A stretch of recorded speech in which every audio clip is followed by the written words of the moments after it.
in MiiN Cosmetics, we are trying to sell not only the culture and the way of seeing the cosmetics in the Asian countries, it's an experience that you have with us. When I tried, I was like, this cannot be true. And I was with my friends and they started telling me, Maria, what you are using, your skin is like amazing.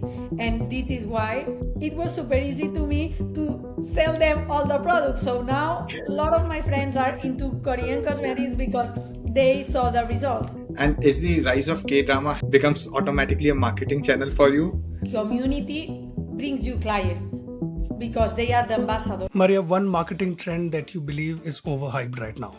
I think that the influencer marketing is gonna die, and I Okay, think that's I medical. really think that.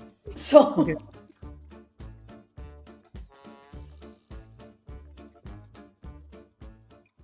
Hi, this is Shubham. Hi, this is Akhil.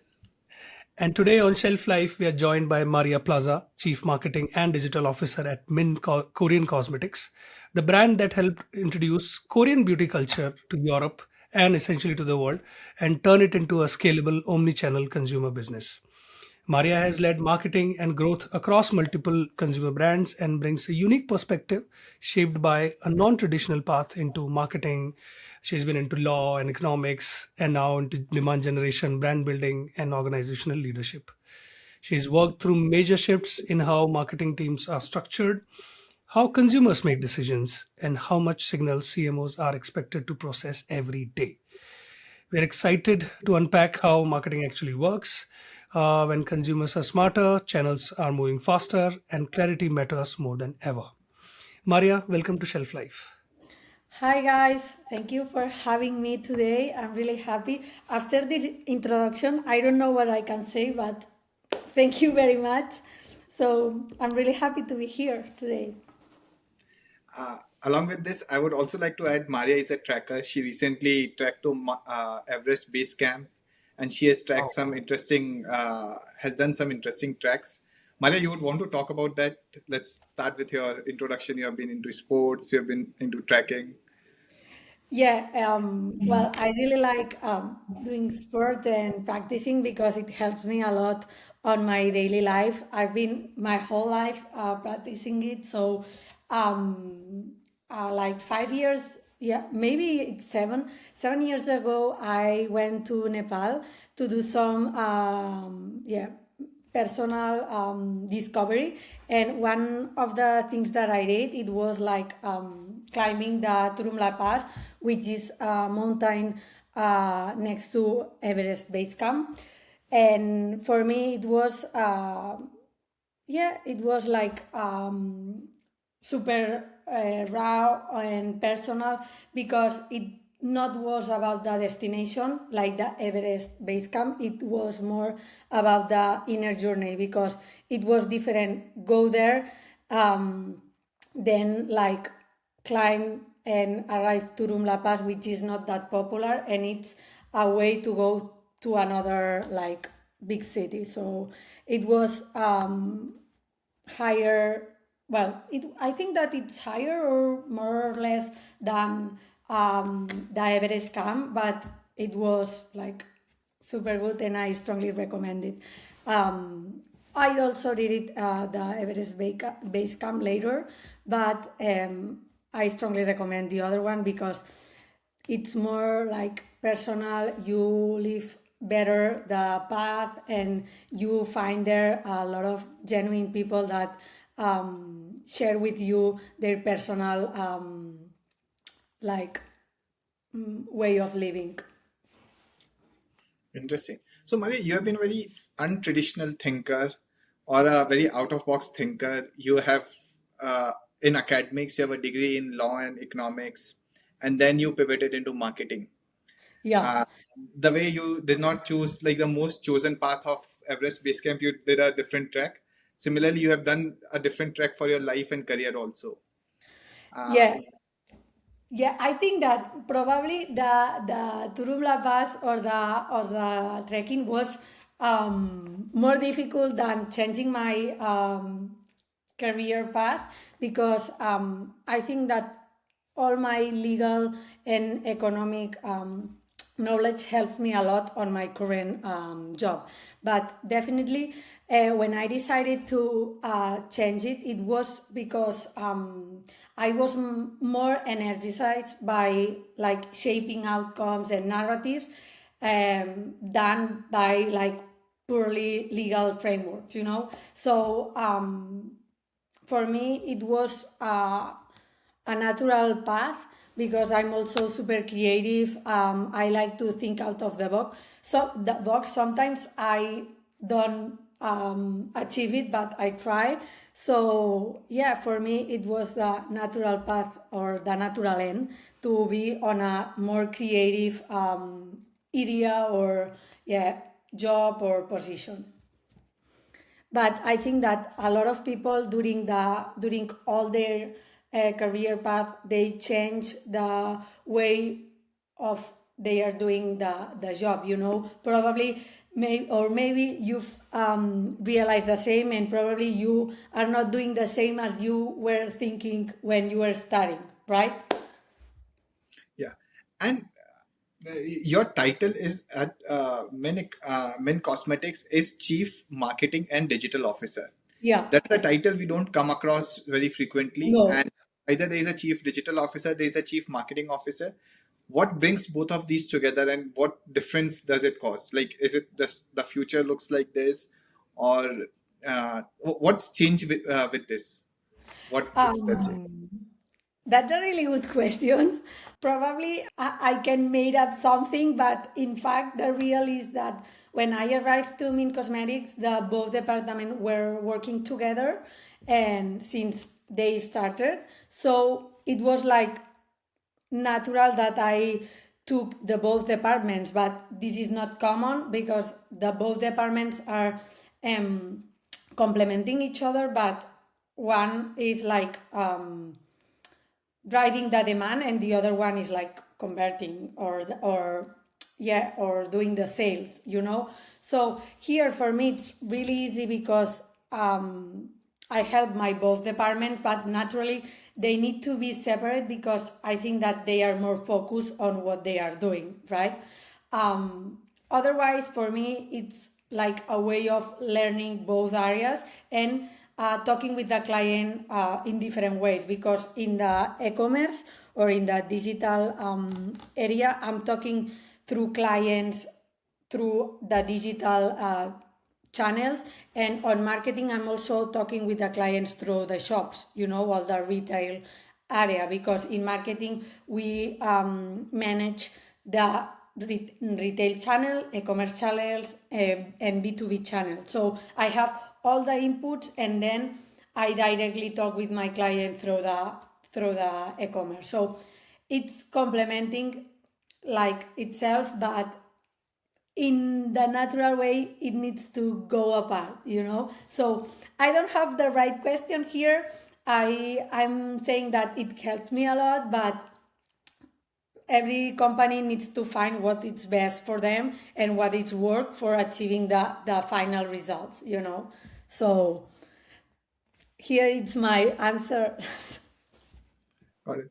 And Maria, how do you see this evolve in future? Do you think in across more companies, chief marketing and digital officer would be combined together, or like this with AI coming in, with Gen AI playing in, a lot of AI agents coming into marketing? What does it look like the future for marketing, for chief marketing officers, of chief digital officers, or would it be a common role, um or it's a org to org specific? yeah.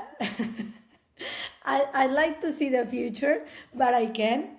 But from my point of view, what I think is that from the perspective of marketing, what is changing is how you interact with the client, because you need to currently you need to be talking with the client like every day and having a conversation with them through the different channels that you are managing. So the future that I see is a marketing that is conversational better than like only checking the data, only doing brand awareness. You need to be talking with your clients through the different channels and understanding what they need and giving them the things that they are waiting to achieve the sales, or to make them stay, or to make them join the community.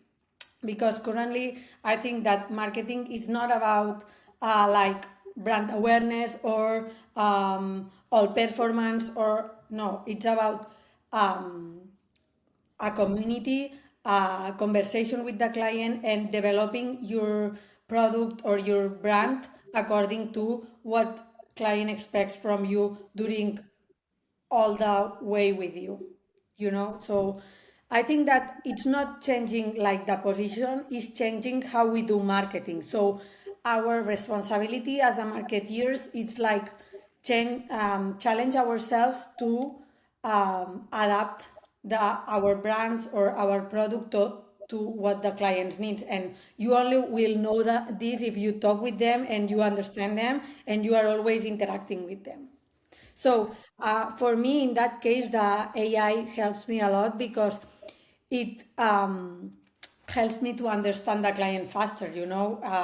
With all the helping with the data, with having more ways to concentrate all the data from different countries, to personalize better the customer journey through our e-commerce or through our digital channels, helps me a lot to have the information faster, more organized, in order I can understand it better and move fast. And who are you referring as clients? Are these the end consumers for you at MiiN Cosmetics, or are these the retailers? Whom do you refer as clients? What do you mean by clients here? Yeah, here, as I was saying at the beginning, through marketing, we are managing the three channels, like retail, which our client is the end client. We have our shops and we sell our products. Then we have the e-commerce, which is like the same but online.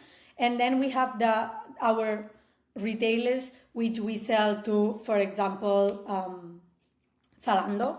So we have different type of clients or consumers, and here we need to adapt our way of talking with them according to what they expect from us.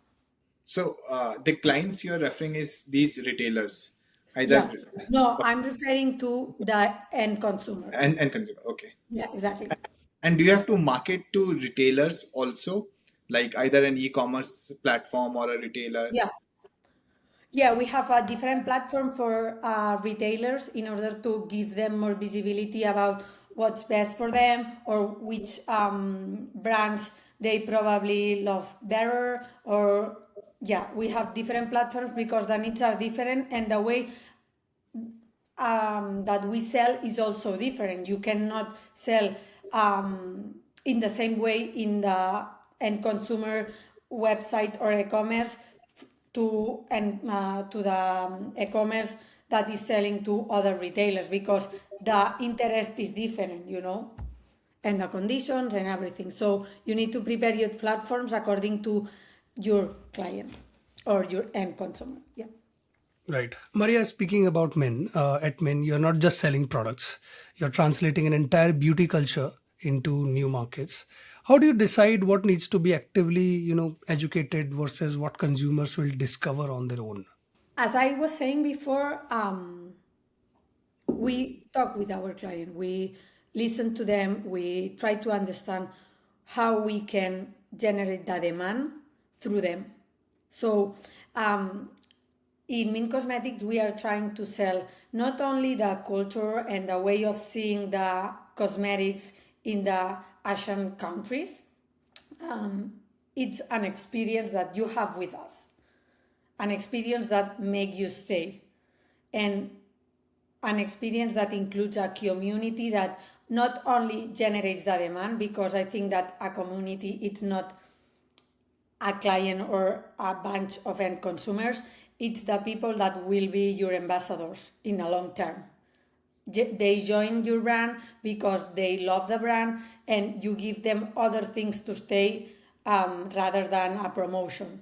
So here, for example, what we do is live shoppings where we explain products, ingredients. We explain how how innovative we are, how we choose the products that we bring here. And it's a way of generating a conversation and generating a community that in long term will generate the demand. Got it. Maria, some episodes back, we had, Chorus, the Greek brand, also on Yeah. our podcast. So they also talked about, having this culture of grannies, deciding, grannies, passing down the idea of health, beauty, and everything. So do you also have that in Spain? Or how do you like navigate it across Europe? Because I guess every country has different, cultural sensibilities also. So how do you do that? That's super interesting because normally the brands, when we want to expand our companies around other countries, um, normally we say, okay, if this works really well in Spain, I'm gonna do the same, or in Italy, I'm gonna do the same in the other countries.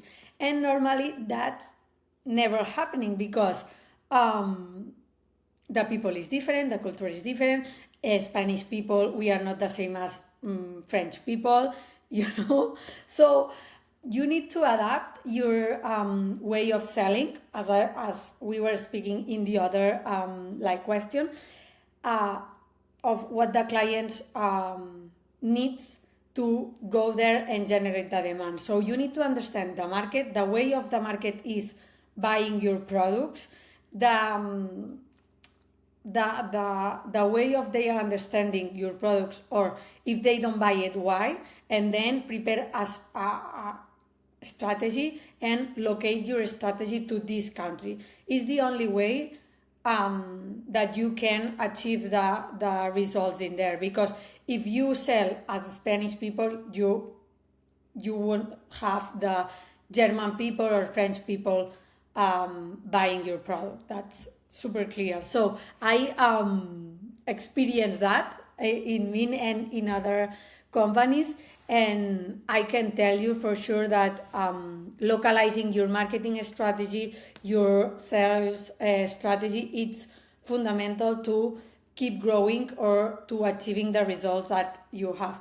And this you can achieve it doing a super good research at the beginning before going there. And when you put your foot there, you have to be super you have to be paying attention to the data that the market is giving you at the beginning in order to move fast and adapt yourself, adapt the brand or adapt the product to what they are looking for. You know, so at the beginning, my recommendation will be like listen to the client, listen to the data, and move fast. So in order to move fast, you can not start with big investments, with putting all your money there. You have to be you have to be paying attention on where you put the money, because you put some money, you have the data, you put more money on what is working, you know. So that's my biggest advice on that.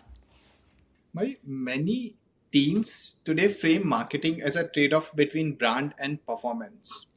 Sometime, in your experience, where does the framing fall apart in real life? What actually drives demand in categories like beauty or at companies like MiiN Cosmetics?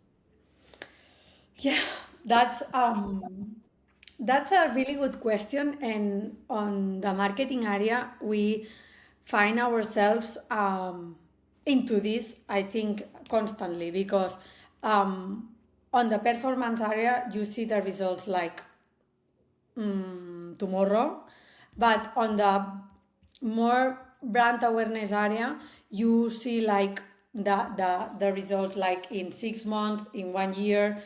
But here I think that they are complementary, you know, because currently the performance is not like working effectively. See, if you don't have like a brand that is going in the same direction, and if you have a strong brand but you don't have a fast way to arrive to your clients and to say, hi, I'm here, hi, I'm worth to trust, hi, buy me some products.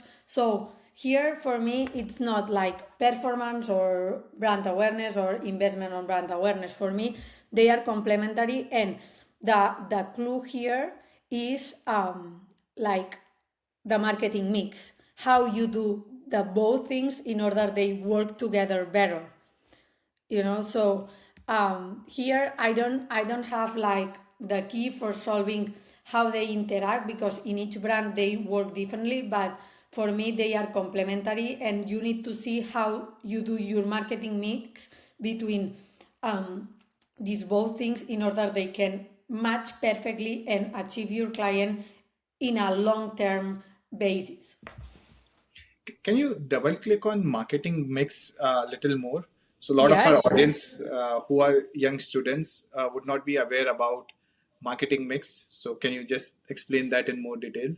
Yeah, sure. Here, I think that marketing mix, it's a combination of how you use your marketing channels to achieve your sales results or your marketing objectives.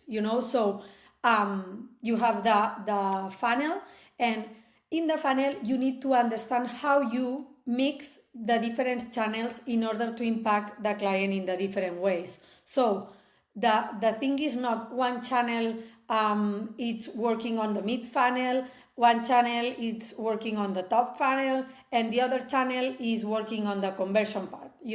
So how you manage the different channels in order to impact in the different parts of the funnel, it will give you, from my point of sight, from my point of view, currently with our channels, because they are changing like super fast, the clue for having the better results, because a brand with, as I was saying, with such a strong brand awareness needs a channels to arrive to clients, it's and probably you won't have a really good brand that stays if you don't have the other channels working. So for me, it's a circle, and the circle it's the marketing mix. I don't know if I will explain myself, but I tried hard. That's super helpful. Just a curious question: how much of your budget goes in brand versus performance?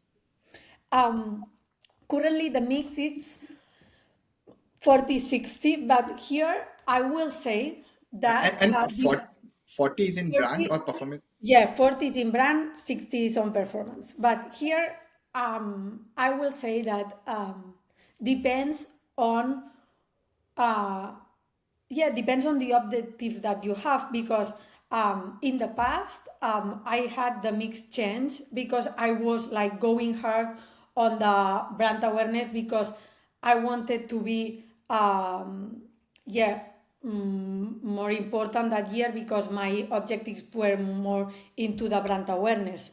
But in this case, it's more into sales, so I need to move fast on the performance channels and I need to invest on them. But it depends on the maturity of the market, your strategy, and also, yeah, what you want to achieve or how you want to achieve it. So here, what I would say, it's not the right like mix. The mix, you need to adapt it to the objectives, and depends on the maturity. For example, in my case, I have different splits on around Europe. In Italy, it's not the same as in Spain, because the Spain market have is like 10 years old. So Italy, it's like 4 years old. So I have to adapt this mix, and in Italy I have to be working more on the brand awareness, and in Spain I have to work more on the sales. So I'm pushing more into the performance part. So Got it. And who is your primary buyer? Is it women or is it men? What's is it? What's who is your buyer persona looking like? my buyer persona, it's woman from 28 to 55, more or less, because Korean cosmetics, or I would say Asian cosmetics, they supposed to be expensive. In the head of European people, they are expensive, and they are not. So here I have a challenge on marketing to go through this like confirmation or this statement, because people don't buy it.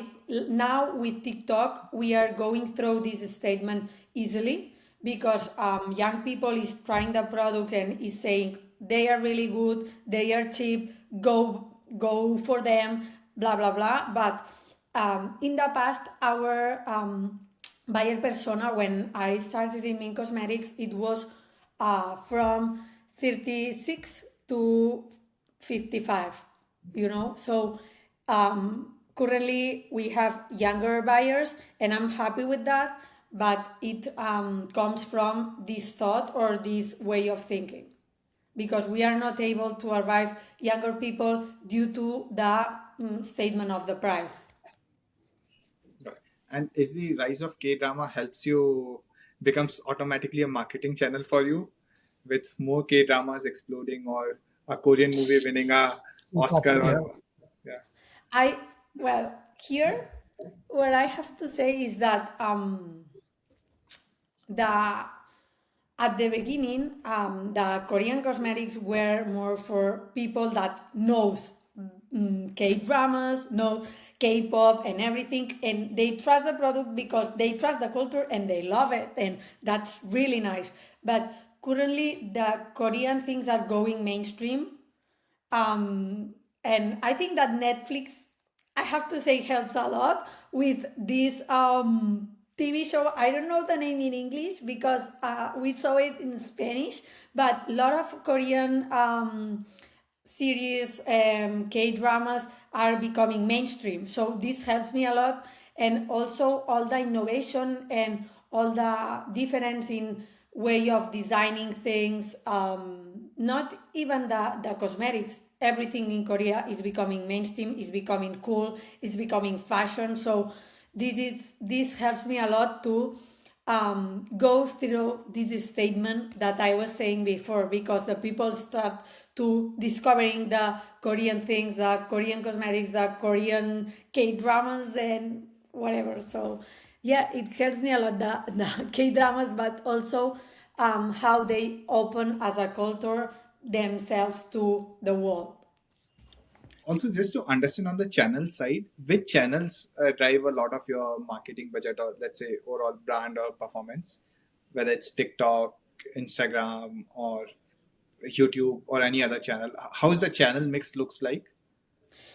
Here, last week we went to the Google offices with our team, and we were talking about that. In fact, because we were native from Google instead of social ads or Meta, because a lot of cosmetics starts from Meta or social ads, because it's easier to drive to the client, because you use your content strategically to connect with your clients super fast and drive to sales. But in MiiN Cosmetics, as we started like 10 years ago, we started with Google, and it works really well for us, this channel. So for us, it's the main channel as performance. But I have to say, these 3 last years, 2.5, we realized that for us, the social ads are working really well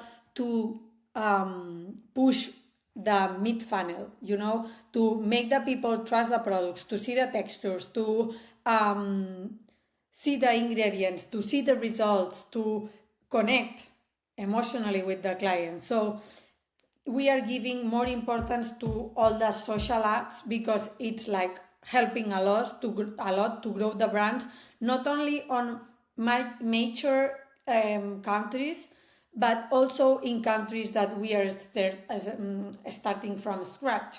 So depends on the country. We use different mix, but currently all social ads are having like a super strong investment, because it helps us to grow faster or to arrive faster into the middle funnel, directly. And what do you do for each of the stages of the funnel? Top of the funnel, middle funnel, and lower of the funnel, bottom of the funnel? Here, as we were talking about the marketing mix, so on the part of the funnel, we use Google, but search, search shopping, but this is more a discovery thing. Also, we use influencers because influencers help us to achieve new audiences super fast and with low investment, let's say, because all the influencer marketing is becoming expensive around the world. So these two channels help us a lot. Also, all the affiliates strategies that now we are focusing some strategies of the affiliate channels to cover the top funnel to make the brand be known for the first time. And then in the middle funnel, I have like all the strategies of content that we are preparing from ourselves. We have strong Instagram accounts that help us to arrive a lot of clients and have like a super brand lovers. And we use also live shoppings. We use as I was saying, social ads to make this statement go away, to make them know why Korean cosmetics have these results and everything. And then on the conversation, on the bottom funnel, we have like all the channels focus on conversion, which is also performance, but more into Google Ads. And also here it requires to have the bottom funnel requires a good e-commerce that can land all the clients that you've been like working, and at the end you need somewhere to land that helps you drive the final sale, or the final order, let's say. So here the mix is having a good structure on the funnel, having a good landing on the e-commerce, having a good UX and UI experience, super work, having the data perfectly set up for monitoring this more and more in order to adapt the e-commerce to what the client expects. And finally, on the CRM part, there it's super important because the CRM it will also help you on middle funnel and bottom funnel. So here also you need to adapt your CRM strategy with the marketing automations, with the newsletters or journeys, in order to make them do the final order. So here we can, I think that in this question I can be hours talking about it because it's not a plug and play. You need to adapt the strategy to your brand or to your product, and here nobody knows the right thing. You need to try, you need to understand the market and try things and see how it works and try to challenge yourself to do the things better and better. Right. This something I wanted to ask earlier. I missed when I was trying to understand your buyer persona. That's women in the age of 18 till 55. Yeah. What is them making choose MiiN Cosmetics over some other cosmetic brand? When a woman thinks about it, one could be MiiN Cosmetic, but there would be something alternate. Or let's say they're going into a retailer like Sephora or some equivalent of Sephora in Europe. Why do they pick MiiN Cosmetics? What's the reason they like that? Here, I will throw you a question. Why you choose? First of all, do you use cosmetics in daily basis? No. Yeah, I do. Sure. Okay. So, why you choose one cosmetics or another one? I mean, it was simply suggested by a friend because you, Okay. at the end of the day, trust, a word of a real human being. So a sunscreen or a lotion or a night cream, whatever basically my girlfriend tells me, I do. So that's what I do. Yeah. Okay, that's the really good question because it's what we are looking for from clients. So, as I was saying at the beginning, the community brings you clients because they are the ambassadors. So, normally we approach ourselves as MiiN as your friend. I am your friend. I'm gonna recommend what is best for you. And the trust that we build with clients, it helps us to bring bring this recommendation to the client, bring them the best product. So why they choose us? Because we help them find the best products for their skins. Because MiiN Korean Cosmetics, we are distributors of Korean products, so we have a lot of products that can adapt that can be adapted to what skins needs all over your life. So probably when you have 20 years, you will need some products, but when you have 35, you will need another ones, and when you have 55, you will need another one. So we have a lot of products in order that you can have whatever you need in MiiN Cosmetics always. So here is one of the things that we say to the clients to make them trust us. The second thing is the results.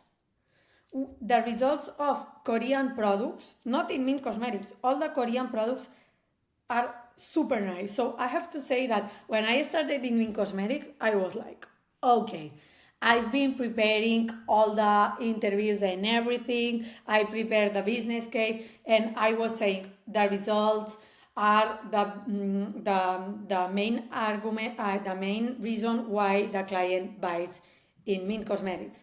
But when I tried, because the first day that I arrived there, the COO came to my table and she gave me like a bunch of product and told me, you are in MiiN Cosmetics and you will use these products from now on.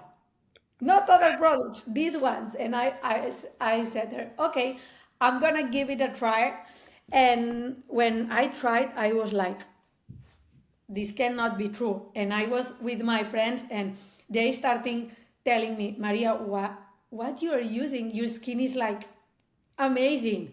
And this is why it was super easy to me to sell them all the products. So now a lot of my friends are into Korean cosmetics because they saw the results. This is why Meta ads and TikTok ads helps us a lot to arrive all the people, because they can see the results straight away through their screen. So the results are the main thing. And finally, talking about the bottom funnel, the experience that you have with us.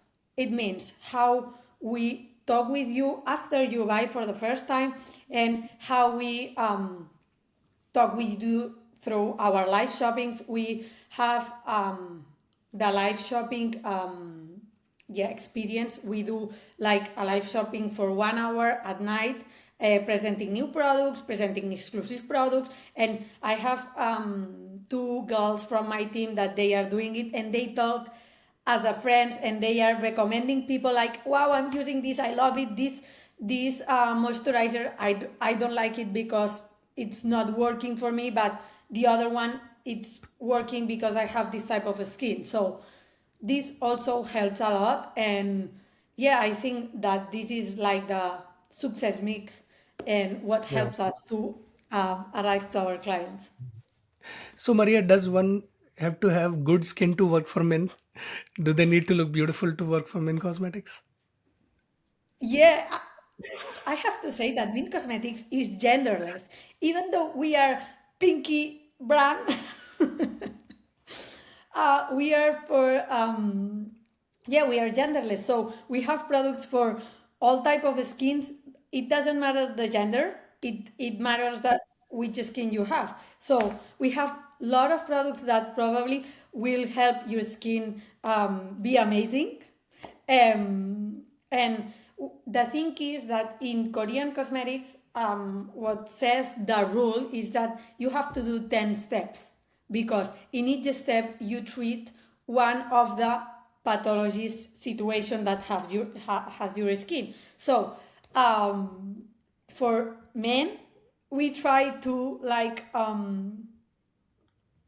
back to basics and start with like, okay, if you use moisturizer at night and SPF during the day, it works for the first step with us, you know. So I think that Akil can start with that. If That's he just the wants first to step. join Korean as men. I think I will start from there. My God. So yeah, Okay. we That's have just the for first step, Maria. everyone. So, I mean, we all can use a bit of, love for our skin.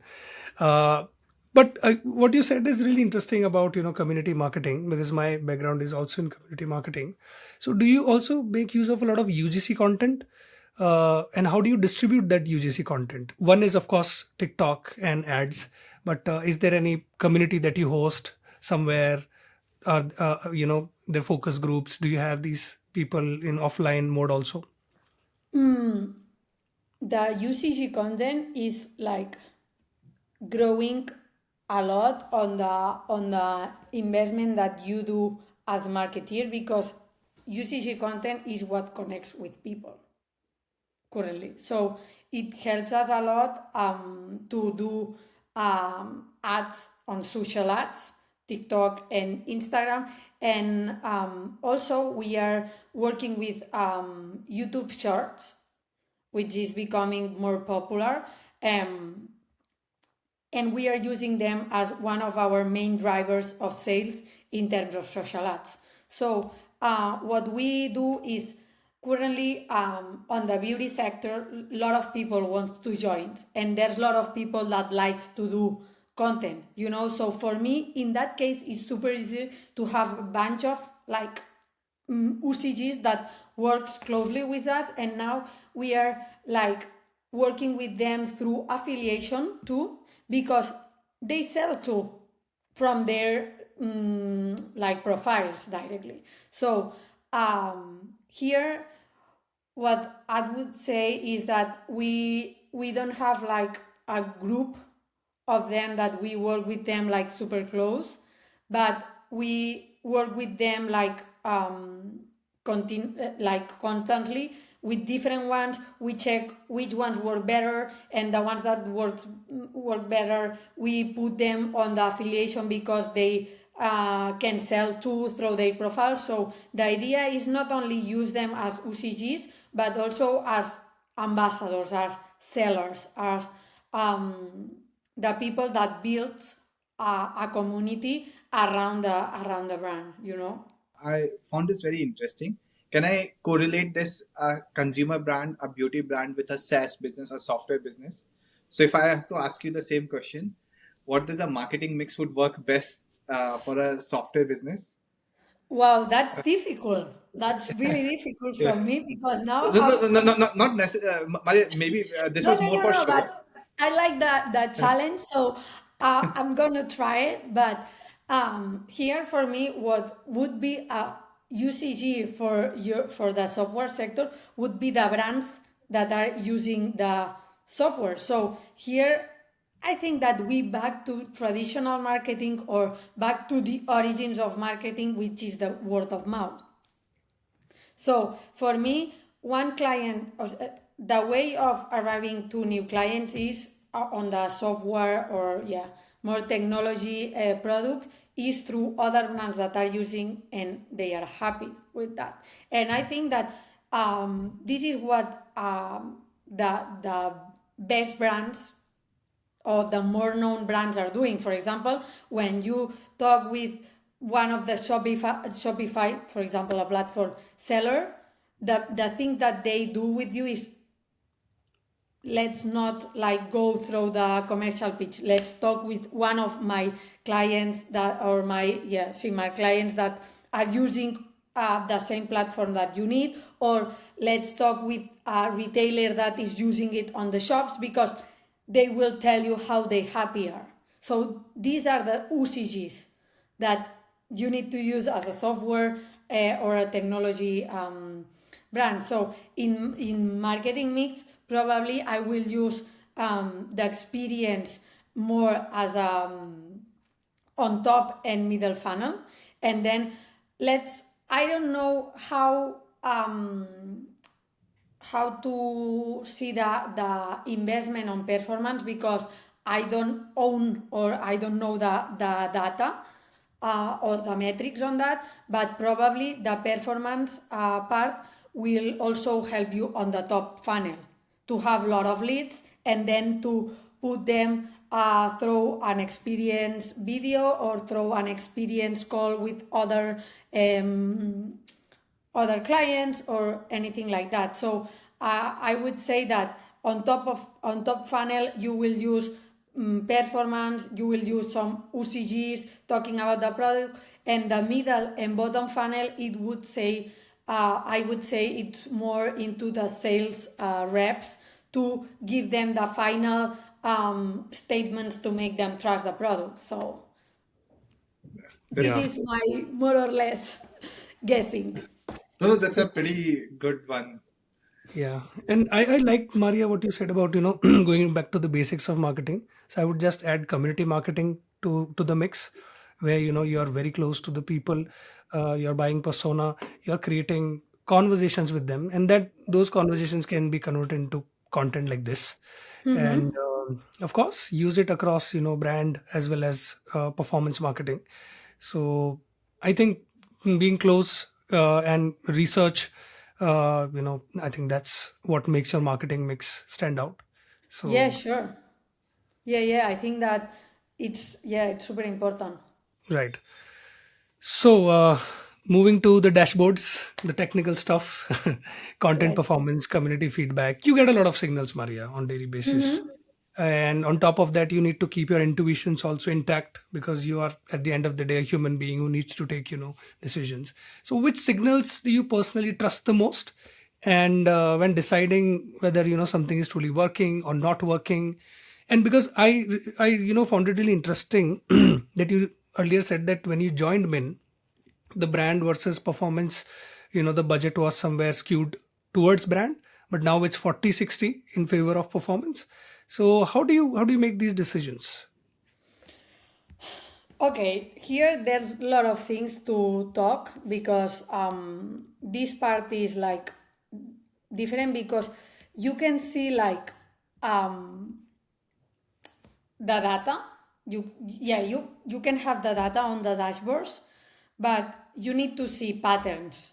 You need to see not the quantity but the quality inside of the information that you have, because it's not like um, only the numbers, it's what you see on the numbers, on the long term, year over year, like month over month. So here what I would say is like, first of all, see the whole picture. Don't stay that close to the numbers. You can see the numbers and you can analyze them on daily basis, but you need to see more. You need to see a pattern. You need to see an evolution. You need to see the other things that give you a comparison of the numbers, and statistics, or you have to see the whole picture and have the data from other channels to complement it, and then make statements or do hypotheses and challenge them, because numbers can give you information, but not from my point of view, they cannot give you the whole picture if you don't complement it with other data to do patterns, to do hypotheses, and then to challenge these hypotheses, right? So the intuition is important, because if we think how business were run like 100 years ago, 150 years ago, they manage the business through intuition. I can say that probably this product will be a success because people like this category of products, and they put it on the shops and they try. And after that, the data that they had was like, okay, I've sold like 10 products. So now we have a lot of data, but we don't have to leave the intuition behind the data. We need to use the intuition to complement the data with other data to have the whole picture, to make the hypothesis and keep challenging the hypothesis, because the hypothesis is always challenging. And how you see that is with numbers. So I think that dashboards help you to complement the intuition and in the other way around. So how I make decision is, first of all, surrounding myself by the best experts, because I can know everything. So one of the things that helps me is have the best people around me, and then have the data and collect the intuition from all of them, have their opinions, and complement the data from the experts from each channels to all have the whole picture, and then make hypotheses, challenge the hypothesis, and keep going, So for me, that's the best way of making decision, because normally I won't have the best opinion or the only opinion. I have to talk it with the team, see how we see the data, how we see from different channels, how we complement the data to have all the picture, and and keep going with that way of working. Interesting. And where do you feel most insight constrained today? Understanding why something is worked, or predicting what will work next, or aligning teams around one shared interpretation of data. Where do you feel most insight constrained in all these scenarios? I have to say that for me, the main constraint, or maybe concern, is the validity of the data. How you collect the data, if the data is right, and how it mixes with the other data. Because normally in the companies, you don't use only one platform. You use different platforms normally um, to to have different functionalities, to use it from different departments. And for having this whole picture, you need to have the right data and mix it right on the different channels to have the best picture of your client, because at the end you are looking for your client data to to do the sales strategy or marketing strategy or whatever. So the main constraint is we constantly add different platforms on our companies to optimize ourselves and to work better and to automatize a lot of things. But from these platforms you have data, and you have data from different point of view. How you put all this data and have a picture of that. So this, for me, currently it's a real problem, because we want to optimize our processes, we want to be more lean on what we do, and put the work on the value things, on the things that need the real thing. But then we don't have the data match on the right way, so we don't have the right data, so we don't have the right picture. So for me, it's that the main constraint that we currently have. I hope that the AI can help us on that in the future, but I think that in terms of technology, we here have like a thing to work on that, in order that the integration between platforms, even though the platforms are changing and even though the needs of the companies are changing, we can have the right data from our client, and we have all conglomerate in one platform that we can see it. It's super basic, but I think it's one of the main problems that a lot of companies are we finding currently. Got it. And how do you collect this data? Like, can we just take one example scenario? Maybe if you're making your quarterly business review, annual business review. Maybe this is the time of the year, or like any example, if you could just walk us through, like how do you coordinate with different teams, finance, sales? I'm gonna put a real like basic example, which is super silly, but it's there. When we have the change to GA4, we have the data from the platforms. Meta have one data, Google have another data, and then on GA4 you have other data done. And sometimes they don't add up between them. So even though you put the platforms on the data-driven attribution or last click or the others, the data is different from the platform. So who you trust? That's a simple, basic like challenge that we marketeers can find, and you at the end needs to validate one of them. Okay, for example, it's one of the discussions that we are having currently in our teams is what we trust, the platforms or the GA4, in order to unify everything in one platform and move our decisions on that data, you know? Right. And which all teams in the company gets involved? Let's say, is it the marketing analytics and insights which combines this data, or is it just the marketing brand managers who is doing this? Who is doing this job of collating the data, presenting it to the stakeholders? We have some data or data analyst and controller, which their responsibility is to do that. But I think that here it takes also a responsibility from the digital or the performance manager, the e-commerce manager, because they can also give some good insights or valued insights on that, you know? Right. So they have the data and the technology, the IT department, the controller, the business controller, the data analyst are collecting everything and seeing how integrate everything every time that we move to another platform or add a new platform. But all the people that is working closely with the other platforms have something to say, which probably it will help us to understand better. Right. Can we take one example of a scenario? Let's say you have a question you want to ask someone.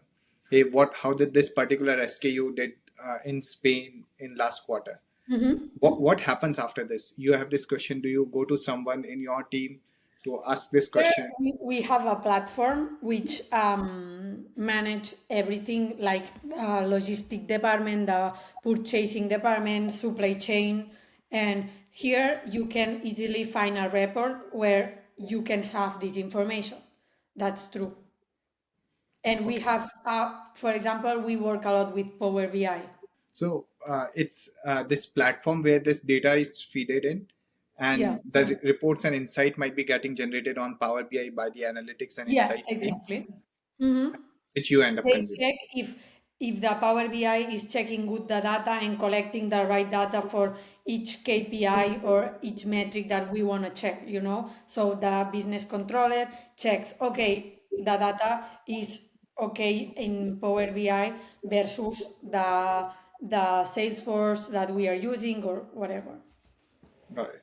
And what I've heard with many people, with many chief marketing officers I've spoken with, is that Power BI is little archaic or has become older tool, and there is a AI native version of it need to be built. There's a lot of platforms where you can have the information. Um, for me, are all of them more or less the same. Here, the challenge is how they integrate the AI to with the data that you have on the dashboards. Can be predictive, you know, can give you more information apart from the data that you have there. So for me, the right platform would be the one that can use AI to add value to the data that you are sourcing to the dashboard, you know, to have like to be data predictive and to have the future on a dashboard.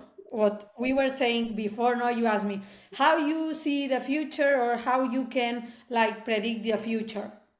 Here, maybe it's the magic, let's say, you know, having this data with some AI to have predictive like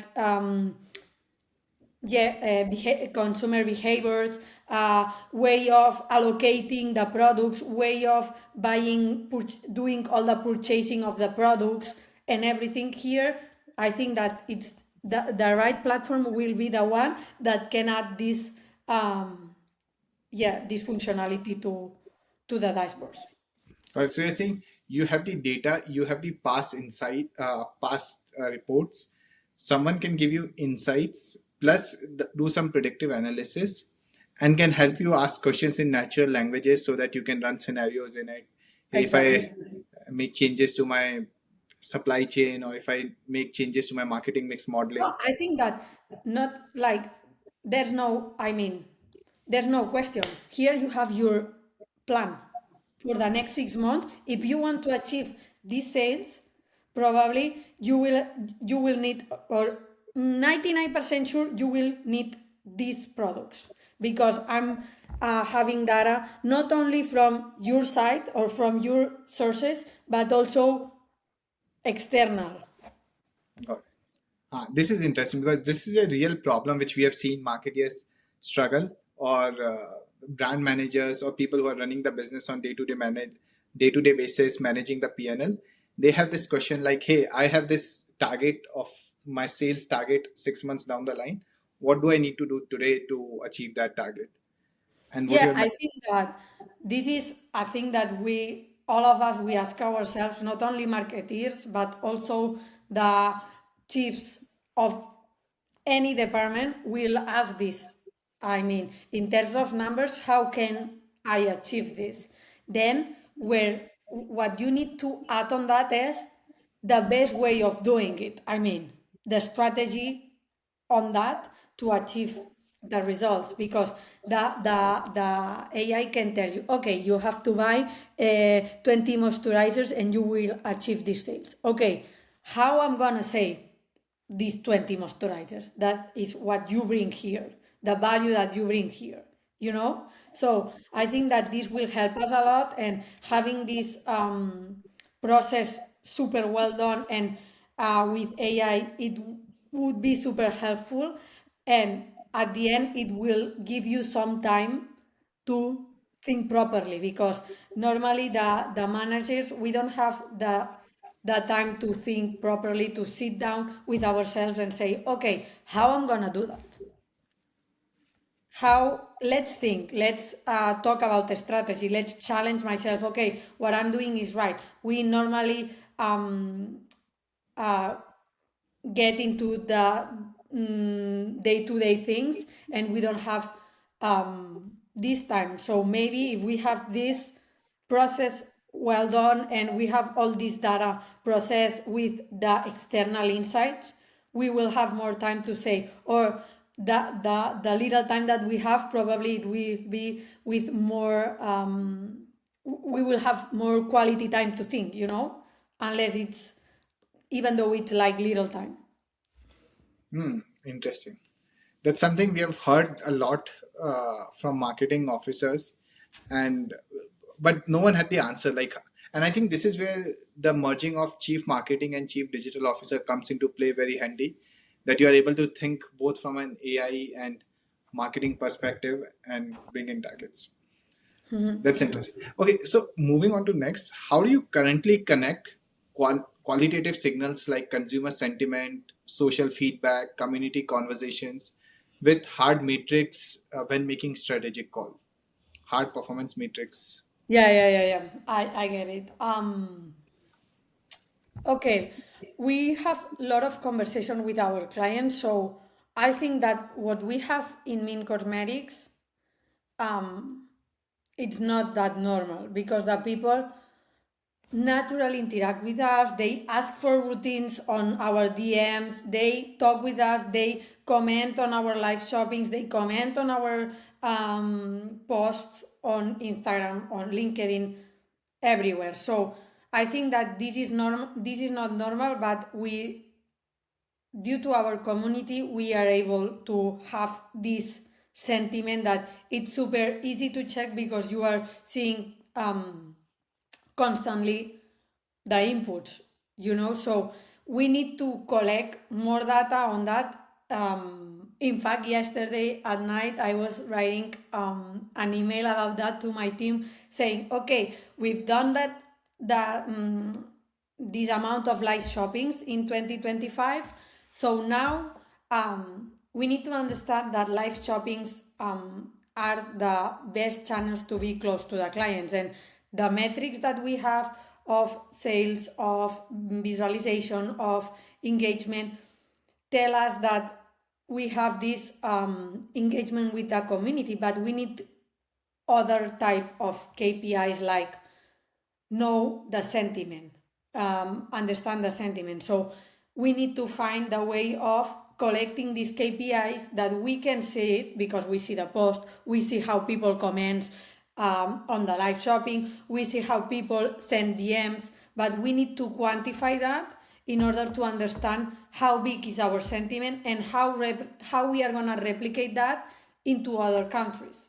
So for me, the sentiment when you are brand centric or you have a investment on the brand part, and you are B2C company which is close to the end consumer, you need to have the KPIs to measure the sentiment because it's one of the main parts. For me, on the brand centric companies, these metrics are also hard metrics, as you were saying, Yeah. And how do you monitor this content, like people commenting on your Instagram posts or your LinkedIn posts, Instagram live content? Currently, the only thing that we do is check the KPIs from the Meta platform. Got it. Okay. So in a But way, we need it's to a improve on that, that's sure. social listening problem. Akhil, can we say that? Because sentiment analysis is a big part of what people are talking about, how they're receiving a product. So in a way, it's an extension of social listening. Yeah, sure. And I think from my side that we need to improve on that because more and more it's more important and it's becoming like a hard KPI to monitorize. And if you add on that what you the investment that you are putting on UCGs, on Meta, on creating content and everything, it's the clear signal that you need to monitorize that. Right. And it's great to see live shopping picking up in Spain also. I think it's been a huge hit in China. So Yeah. are you using the same model, the Chinese model, like using TikTok and like super famous content creators? In Europe, TikTok is not that big as is in China, Okay. and they are more. It's obvious they are more used to TikTok. They have bigger personalities or more than bigger personalities, more expertise on that. We start with TikTok ads like 1 year ago, and it's working really well, but we need to keep finding the right people to do on TikTok ads because it's not that easy in European countries. In more of the European countries, TikTok shop is not that developed, and all that TikTok thing is on the early adopters phase because a lot of people check TikTok and then goes to the platform. They don't really Buy trust directly. yet the Yeah. platform. So TikTok in our case, it has to be more developed, and we are early adopters of that. We work closely with TikTok in order to develop everything, but it's still on the developing part. Yeah. Right. So I was coming to that only. Are you like the pioneers of live shopping in Spain right now? or other brands are also doing it? No, a lot of people is doing it. Yeah. Yeah, but it needs to be, the platform, it need to be improved yet. Yeah. And you, by platform, you mean Instagram and other No, I video streaming? mean TikTok shop, and Okay. TikTok needs to improve on the payment platform. But Instagram, it works really good for us. A lot of people was doing in the past a lot of live shopping, now less, but for us it works really good. So we keep the format, we keep the live shopping thing because it works really well. Other brands, they decided to take it out, but it depends on what you get from there. Got it. But in TikTok, a lot of brands are doing it. Yeah, more, yeah, young brands. I see. Maria, you have structured or rather restructured teams and evolved roles across different companies and growth stages.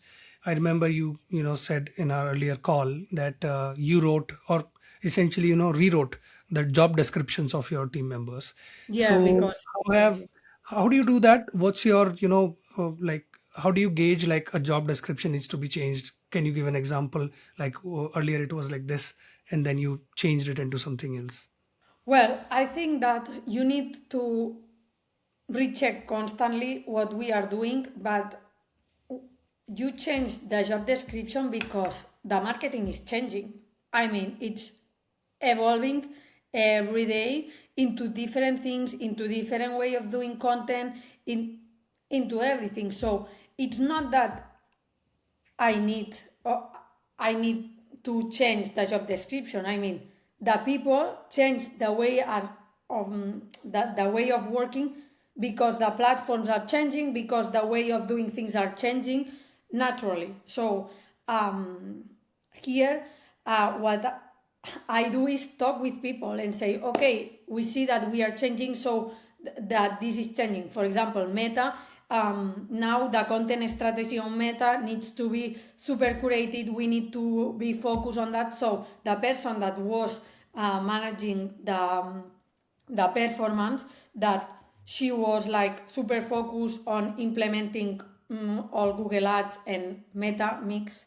Now it's super focused on the content, the definition of the content that we're creating, the usages that we are using on Meta, and it changed a lot. Also, the way of doing communication now, as we see that how we talk with clients through live shopping, through an expertise voice, some people that was on the communication department, now we change the job description to more content creator, expert creator, or something like that, or expert guide with magazines. Or so here, I don't have like the clue to say, okay, we are going to change this job description.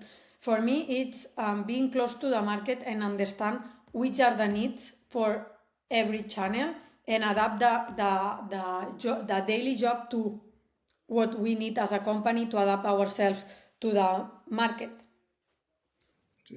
Mari, during all this switching between different social platform, I'm assuming you will also have to invest time in this. And this is something personal I have. I think social media also impacts mental health.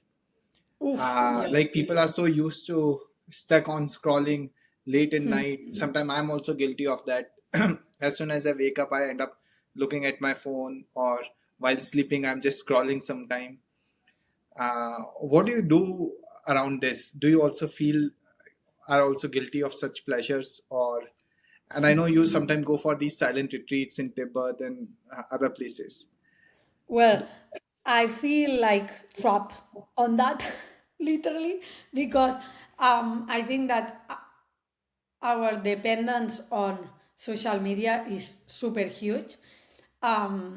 Yes, when I went, well, I went to Tibet, and I did like retire of silence, and it was really nice for me. But when I had back the phone, I started to do the scroll again. So I don't know if this helps, but some periods I decided to take out all my social channels because it's like a dependence, and it's difficult to manage it because you have a lot of information. And when I'm like doing scrolling, I'm thinking, okay, I have to do this in my company, we have to improve the content like that.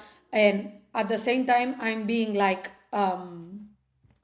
impact through all other brands, other marketeers that are working on me, like saying, okay, I'm gonna buy that. I need it, So it's like super difficult. And sometimes when I'm on holidays, yes, I take out everything and I leave my phone at home the whole day or at the hotel whole day because I need a rest. But on my daily life, I'm trapped on TikTok, on Instagram, and it's difficult. And I believe the ones that we saw how Instagram born, how TikTok born, and we didn't born with that or didn't born with a phone on our hands. More and more we are taking into consideration how this affects ourselves. So maybe I'm going to type it for like 3 years in order to avoid all of that. I don't know. Yeah. That's one of my long desire also, like how you went for a 3 day silent retreat. I really love those, and I'm also thinking of doing one. You After we need to do spoke, that. yeah. After we spoke, I did some exploration. I'm gonna do more research and then go for one. Yeah, because it's like at the beginning you are mad at yourself because your mind can't stop like thinking, like pushing you to talk. Um, for me, which I'm really talkative on my life, was like super difficult at the beginning, but then you learn to get your like thoughts go through your mind Exactly. and Yeah. accept them and let it go. So this is really nice because normally when you are trapped on a thought, in your work, in your personal life, you keep rolling on the same thought like over and over. But when you are in there, you learn how to, okay, let it go because it's not bringing any good on your life currently. So I strongly recommend it, and yeah, I think that is a life changer. Ah, Yeah. Maria, can we like since there are many interesting parts of your life, can we just have a like we never touched about your personal background, about your life, how you were as a kid. You mentioned you were very talkative, so just give more personal background about you. Well, I think that one of the things that define me is the passion that I put on everything that I do.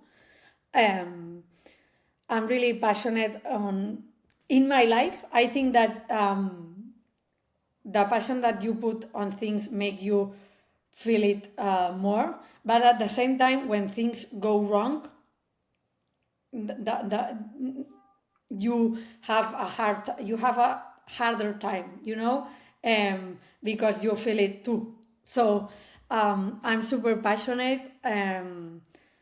I'm a dreamer, totally a dreamer. I'm always saying, yeah, I'm gonna do that, and I dream of that, and I'm gonna go for it, and it's possible because I can dream of that. And with all of this, helps me a lot. The sport I play, paddle, every week. I don't know if you have paddle or paddle. Yeah, it's I getting would, famous. Yeah. yeah. Yeah. So I play in a team, and for me, it's one of the best things on my weeks because it's the only way that I can stop my mind and only think on the ball, and it's amazing. And all the sports give me this part of passion and competitivity because I'm super competitive too. So Yeah, that's who I am. And I'm like that in all of the things on my life, also in my personal life, um, which I'm passionate with my dog.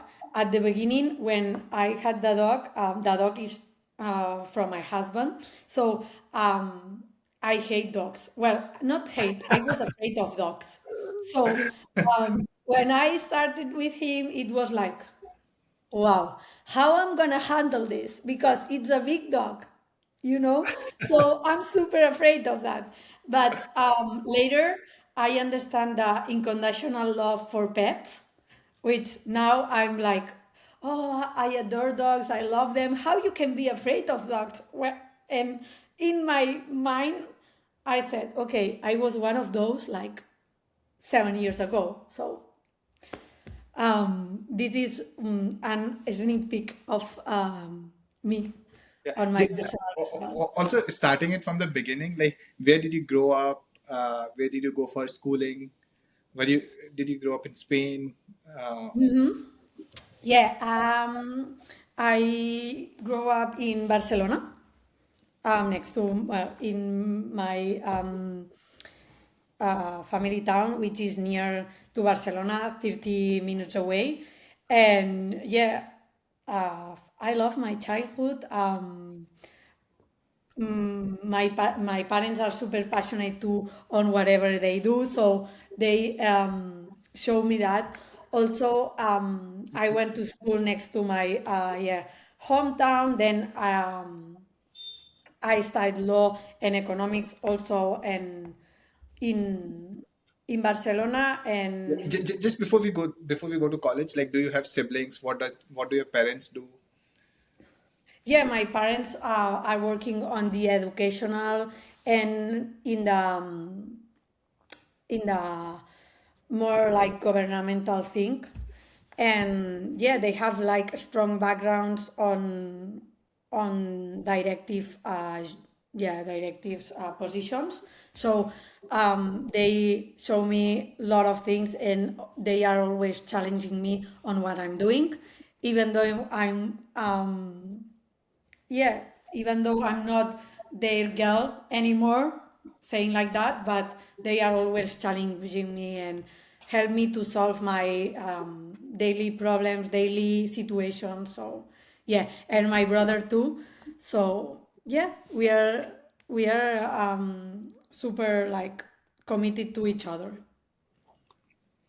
Interesting. Maria, you earlier said that you're a dreamer. So, would you like to tell us about your biggest dream? What dream do you have right now that you want to achieve in your life? Wow, that's difficult to say, but I'd like to travel a lot. Uh, I dream of traveling around the world the whole time because it's when I learn more, I can see different perspectives of living life, and this brings me a lot of joy and fulfills me a lot on personal basis. So I love traveling and yeah, and talking with people, understand how they see life, how they live. And yeah, when I went to Cuba, for example, I was living with families. So this was one of the best experience that I had because they told you directly about how they see the politics, how they see the world, and yeah, it was amazing. So Give us your favorite travel hack. I think that probably um, don't don't bring a huge backpack because normally you would use the half part of your packet of your backpack. And I am telling this, but I do it in the other way. So, but every time that I come back from a travel, I think, okay, how much things of this backpack I used? I 40%. think I think this applies, more to women because they tend to overpack. Yeah, I yeah. can speak from my experience. So, so yeah. I don't know about Akila. I mean, Akila, how much do you pack? Have you ever overpacked? Sometime I do, and I think I agree with Maria. Somewhat similar happens. May not be 50% more, but yeah, 30% more at least Yeah. happens. Wonderful. Maria, let's do some rapid fire questions, some fun questions. Okay. Um, One habit that has helped you to stay grounded as your responsibilities have grown or your horizons because you have traveled a lot. So, how do you keep yourself grounded? I don't know if I keep it, but but I mean the purpose that you have on things what you do, it what keeps you grounded. And Got it. every time that I am falling because a lot of times I'm falling, I think why I'm doing this, which is my mission here. So yeah. The same question to you, Akhil. The rapid fire includes you also. That helps me stay grounded. Yeah. I think it is. I mean, for me, it's people. I can like give you some time, Akhil, to think, but Uh, for me, it's people. Yeah. yeah, I think for me, it's all the experiences I've had, travel and everything. That I think there's a lot more to see. And when you see people across the spectrum, life across the spectrum, that makes you more grounded. That you have seen the bottom of the spectrum and to the top and where we stand. So that gives me a good grounding. Got it. Maria, one marketing trend that you believe is overhyped right now. I believe in the past. Uh, I think that the influencer marketing is gonna die, and I Okay, think that's I medical. still think that. Okay. So 10 years, 10 no, but maybe 5 years ago, I was thinking this marketing think channel is gonna die. I'm still paying for it, but I think that it's gonna die. That's Okay, that's a radical one. I mean, we can take a clip out of it and maybe quote you said someplace. Um, Akhil, do you also want to take that? I think influencer marketing will evolve because how our social media is structured today. Earlier, 5 years before, it was just 100% human generated content. Then some bots started generating content. Today, 25 to 50% content on our social feed is AI generated. I think with our attention going more like our social feeds being more AI generated, the nature of influencers will change. Or like the whole marketing, influencer marketing will change because basically it is just attention. And what has attention more is AI gaining attention than just humans. So there are changes happening, and this would also bring the nature of social media will also change, social platforms, because if the content is AI generated, these platforms were designed for human generated content. But if the content gonna be different, then maybe a new platforms will start emerging. That's Yeah, my hypothesis. yeah. For me, the thing is that the influencer marketing, as we um, recognize it from the beginning, it it will like to evolve into maybe UCG marketing, AI generated content, and some of them will be taught by UCGs, but the way as we know the influencer marketing and the way of they earn money and everything is gonna like the traditional content concept is gonna die, but it's gonna evolve for sure because it's a channel that truly um, brings you the real like contact or emotional contact with your customers. wonderful. Maria, thank you so So much for. you didn't answer this question. What do you think is overhyped?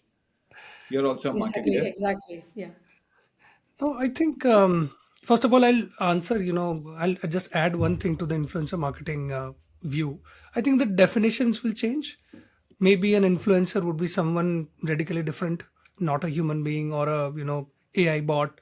So in that's the beauty of AI. It changes you to it forces you to change definitions. So I agree with Akhil on the front that it's going to evolve, but I think the core idea of an influencer would also be challenged because at the end of the day we ask ourselves what makes us human. So what makes an influencer? We need to ask that also later on. And I think what's very overhyped right now, I find LinkedIn still, a little overhyped. When people say you must become a LinkedIn influencer, you write 3 times a week or like 10 posts, leave 6 comments. I mean, there is a, proper playbook.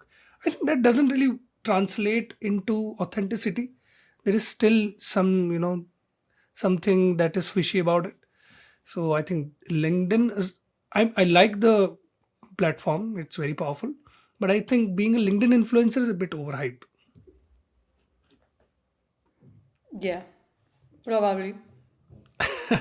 I don't know how you. I mean, I think that you need to have super clear what you are achieving when you do the LinkedIn influencer thing, because it's super easy to get lost on Yeah. giving free advice or giving point of view, but what you want to achieve with that. You want to become an influencer on what?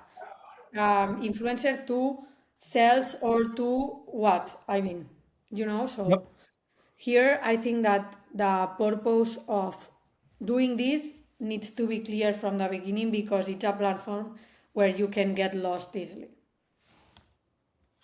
Right. Uh, Mario, what's a marketing skill you think is underrated right now?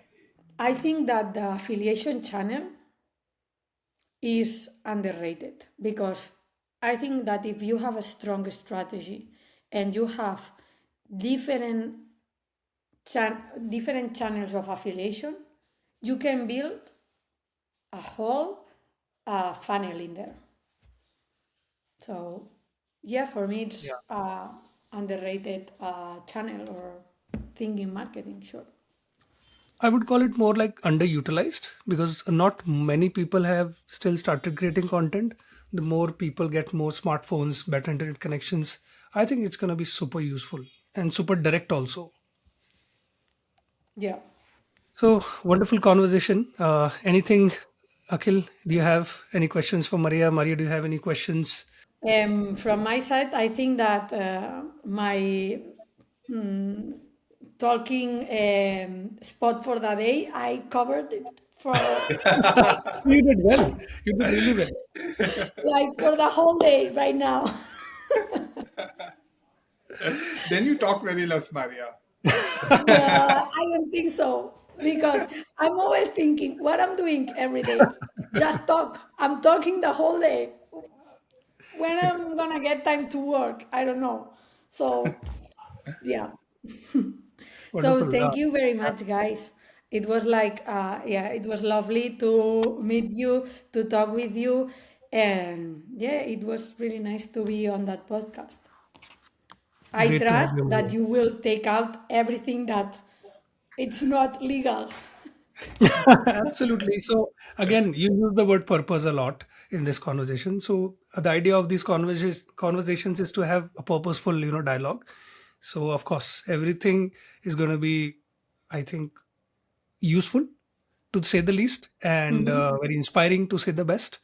And yeah, you're fantastic. Your career is very respectable. People look up to you, and I'm pretty sure a lot of viewers are gonna take a lot of great things out of this interview. So yeah, anyone who's watching, we would put Maria's LinkedIn, profile in the comment section. You can follow her. You can check out MiiN Cosmetics. And Maria, last question: does MiiN, ship worldwide? Can people, who are watching this, can they order? Not yet, Okay. but we are on Amazon in USA with our main brands, which is Ondo and Meisani, and they are super good. I love them. So if they want to buy from USA, they can do it through Amazon. But in Europe, we ship, yeah, all over Europe. Wonderful. Yeah. So you heard from the horse's mouth. You can check out these products on Amazon USA, and yeah, wait for the next episode. Till then, do let us know what you thought of this episode. We are all quite easily to find on social media, and yeah, see you in the next episode. Thank you, everyone. Thank you. Thank you.